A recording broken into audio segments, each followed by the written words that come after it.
دیر پہلے ہم نے دیکھا کہ قندیل بلوچ ان کا مرڈر ہو گیا، حریم شاہ نے آپ سے پنگا لیا تو ان پہ بھی ایف آئی انیکشن آ گئی. آپ کا کتنا ہاتھ ہے اس معاملے میں؟ جو آدمی کسی کی دل آزاری کرتا ہے اس کو پھر سزا اس کی ضرور ملتی ہے. جب حریم شاہ کی شادی بھی ہو گئی ہے، خبر تو ملی ہوگی، تو کوئی مبارکباد پیش کرنا چاہیں گی؟ خامد کا بھی احترام کریں، وہ بھی شاہ صاحب ہیں، ان کے حسب و نسب کا احترام کریں اور پرسکون زندگی گزاریں، فیملی زندگی گزاریں. میں تو اب بھی معاف کر دیتا ہوں آپ کے پروگرام کے توسط سے. السلام علیکم ناظرین، میں ہوں آپ کا میزبان نعمان سلیحی اور آپ دیکھ رہے ہیں پاکستان آفیشیل. ناظرین، میرے ساتھ موجود ہے مفتی عبدالقوی صاحب. کسی تعارف کے محتاج نہیں ہیں، مختلف پلیٹ فارمز کی، مختلف سوشل میڈیا کی زینت بنتے رہتے ہیں. آج ہمارے پلیٹ فارم پاکستان آفیشیل کی بھی زینت بنے ہیں. ان سے کوشش کریں گے، کچھ ایسے سوالات پوچھیں گے جو عوام نے ابھی تک ان کے جوابات ان سے نہیں سنے، اور کوشش کریں گے کہ ان کی پرسنل لائف کو بھی ٹچ میں لے کے آئیں گے. تو آئیے ان سے بات کرتے ہیں. السلام علیکم جی. وعلیکم السلام ورحمۃ اللہ وبرکاتہ. مفتی صاحب، کیسے مزاج ہیں آپ کے؟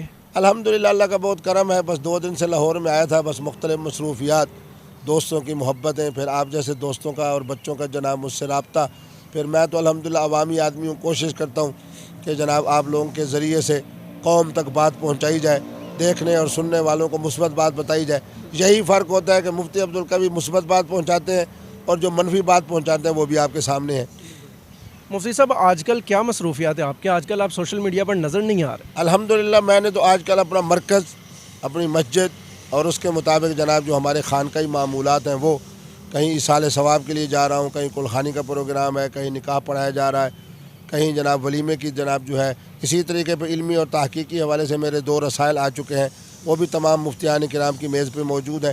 تو مانا یہ ہے کہ آج کل ہم نے اپنی گھریلو زندگی اور اپنے جو ماشاءاللہ میرے تجارتی معاملات ہیں یا زرعی معاملات ہیں ان کو دیکھ رہا ہوں، اور زیادہ تر میں ٹائم دے رہا ہوں اپنی خانقاہ کو. اور اس کے اندر علمی اور تحقیقی 2 رسائل آ چکے ہیں، باقی بھی اس وقت زیر تعلیف ہے انشاءاللہ. اور بہت سارے علماء نے جب ان کو پڑھا تو انہوں نے کہا جی آپ نے اس دور میں اجتہادی کام کیا ہے اور یہ بہت بڑی ہمت کی بات ہے. مفتی صاحب، لاسٹ ٹائم جب ہمارا انٹرویو ہوا تھا تو آپ نے بتایا تھا کہ آپ مختلف مسائل پر کام کر رہے ہیں. کتنے مسائل پر کام کمپلیٹ ہو چکا ہے اور کتنے آپ نے شائع کر دی ہیں؟ میرے بیٹے سب سے مشکل کام تصنیف و تالیف ہے، کیونکہ بولنے کے وقت تو یہ ہو نا جو کچھ زبان سے ادا ہوا، پھر بعد میں آدمی کو محسوس ہوا کہ میں نے غلط بات کی ہے. بڑے بڑے ہمارے حضرات ہیں، علماء ہیں، اہل علم ہیں، مبلغ ہیں، ان بیچاروں کی زبانوں سے جو باتیں نکلی اس کے اوپر ان پر بڑی گرفت ہوئی، تو حتیٰ کہ ان کے کفر کے اوپر بھی کتابیں لکھ کے جا چکی ہیں. لیکن جو آدمی جو ہے جب تصنیف کرتا ہے نا تو اس کی تو وہ تحریر سمجھے وہ ایک تاریخ بن جاتی ہے. وہ جب تک آدمی موجود ہے، حتیٰ کہ دنیا سے چلا بھی جائے تو اس کی جو تحریر ہے وہ لوگوں کے سامنے پڑی ہوئی ہے. اس لیے تصنیف و تالیف کا کام جو ہے یہ سب سے مشکل ترین کام ہے. الحمدللہ 2 رسائل آ چکے ہیں، 2 مسائل پہ اس وقت میں تحقیق کر رہا ہوں. پچھلے دنوں کے اندر ایک خاص واقعہ ہوا ہے جو مجھ سے پوری دنیا کے جناب لوگوں نے رابطہ کیا. وہ یہ ہے کہ ہمارے ایک محترم کراچی کے ڈاکٹر صاحب ہیں، آج کل امریکہ میں سیٹل ہے، بڑا معروف نام ہے، صدیقی خاندان سے ان کا تعلق ہے، بڑی دین والی شخصیت ہے. انہوں نے جناب ایک صاحب کو خنزیر کا دل جو ہے اس کی پیوندکاری کر کے زندہ کر دیا ہے. تو اس لیے اب یہ مسئلہ بھی اب اجتہادی ہے. میں یہ سمجھتا ہوں کہ قرآن کے اس آیت کی روشنی میں کہ ایک انسان کی زندگی پوری انسانیت کی زندگی ہے، اس لیے اگر باندر کا دل لگایا جائے یا خنزیر کا، تو اب معنی یہ ہے کہ اجتہاد ہم نے اس بات پہ کرنا ہے کہ ایک چیز پلیت بھی ہے اور ساتھ اس کے بعد ساتھ حرام بھی ہے، کیا اس کے ذریعے سے اعضاء کی پیوند کاری ہو سکتی ہے یا نہیں ہو سکتی. بہرحال ہمارے فقہا نے لکھا ہے کہ تداوی بالحرام، حرام چیز سے بھی اگر علاج ہو تو یہ شرعی طور پہ جائز ہے.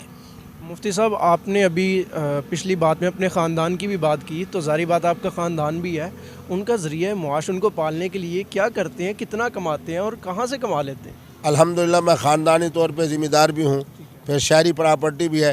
پھر میرے خاندان کے 3-4 نوجوان ہیں وہ پروفیسر ہیں زکریا یونیورسٹی کے اندر اور مختلف اداروں میں. 2-3 بچے تو ہمارے یہاں لاہور کے جناب یونیورسٹی کے اندر ہیں. 1-2 حضرات ہمارے ڈاکٹرز ہیں. تو اسی طریقے پہ الحمدللہ سب کا رزق حلال ہے اور سب معاشی طور پہ مستحکم ہیں، اور الحمدللہ کسب حلال کے ذریعے سے بڑی پرسکون اور باعزت زندگی گزار رہے ہیں. مفتی صاحب، آپ کی پرسنل لائف سے ہٹ کر سوشل لائف پر اگر آئیں تو ایک ٹک ٹاکر ہیں شاید حریم شاہ، میں تو انہیں کمپلیٹ جانتا بھی نہیں ہوں. ان کی ایک ویڈیو وائرل ہوتی ہے کہ وہ پیسوں کے حوالے سے کچھ بات کرتی ہیں، پھر ان پہ ایف آئی اے انیکشن آتا ہے اور ان کو گرفتاری کے لیے، یعنی ان کی تحقیقات کرتا ہے اس پر. آپ کا اس کے پیچھے آپ کی دعاؤں کا یا آپ کا کتنا ہاتھ ہے اس معاملے میں؟ دیکھیں بات سمجھیں، حضور کا فرمان مبارک ہے کہ مظلوم کے آہ اور اللہ کے درمیان میں کوئی فاصلہ نہیں ہوتا۔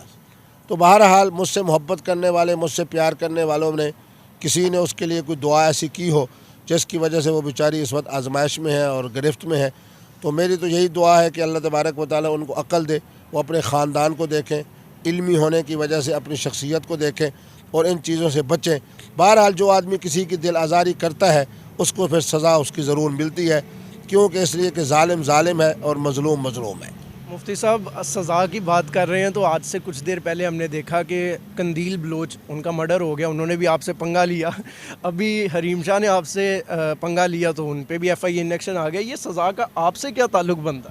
بختالے جب میں یہ کہہ دیتا ہوں، میں نے پہلے دن بھی کہہ دیا تھا، آپ کے پروگراموں کے توسط سے کہہ دیا تھا کہ میں نے حریم شاہ کا معاملہ اللہ کی طرف سپورٹ کر دیا ہے، اور اللہ جو ہے وہ عزیز بھی ہے، غالب بھی ہے اور ذو انتقام بھی ہے۔ تو بہرحال سب چیز اللہ کی طرف سے ہے۔ اب دیکھتے ہیں کہ پاکستان کے جو ادارے ہیں وہ کس حد تک بالادست ہیں اور قانونی طور پر ان کی جو گرفت ہے وہ کہاں تک جاتی ہے۔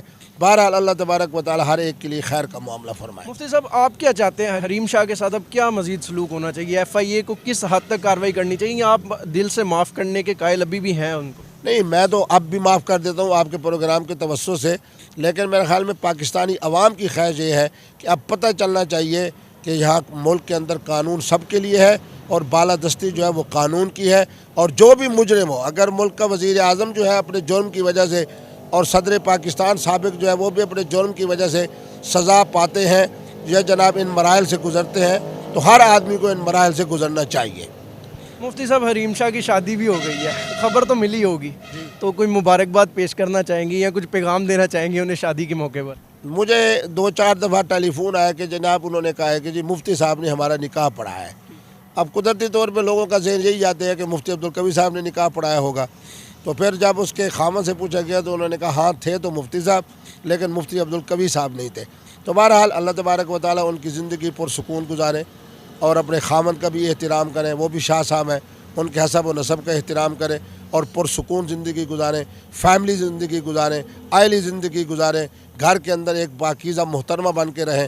اللہ تبارک و تعالیٰ ان کی حفاظت فرمائے۔ مفتی صاحب اب مزید اپنی لائف میں کس طرح دیکھتے ہیں خود کو، کس طرف بڑھ رہے ہیں آپ؟ دیکھیں جی، میں تو یہی سمجھتا ہوں کہ میں سب سے بڑے جو اللہ کا شکر ادا کرتا ہوں کہ لوگوں کے خاص طور پہ نوجوان نسل میں، خواتین و حضرات میں میری جو محبت ہے نا، میں یہ سمجھتا ہوں کہ قوم سمجھ گئی ہے کہ مفتی عبدالقوی جو ہیں وہ کیا ہے، علمی شخصیت ہے، تحقیقی شخصیت ہے، مثبت انداز میں گفتگو، جس طرح پوری دنیا سے لوگوں کے فتویٰ پوچھنے کے لیے مجھ سے رابطہ رہتا ہے، میں تو مطمئن ہوں اس بات پہ کہ قوم سمجھ گئی ہے کہ مفتی عبدالقوی ایک علمی شخصیت ہے، جو کچھ ہوئی ہے ان کے ساتھ سازش ہوئی ہے۔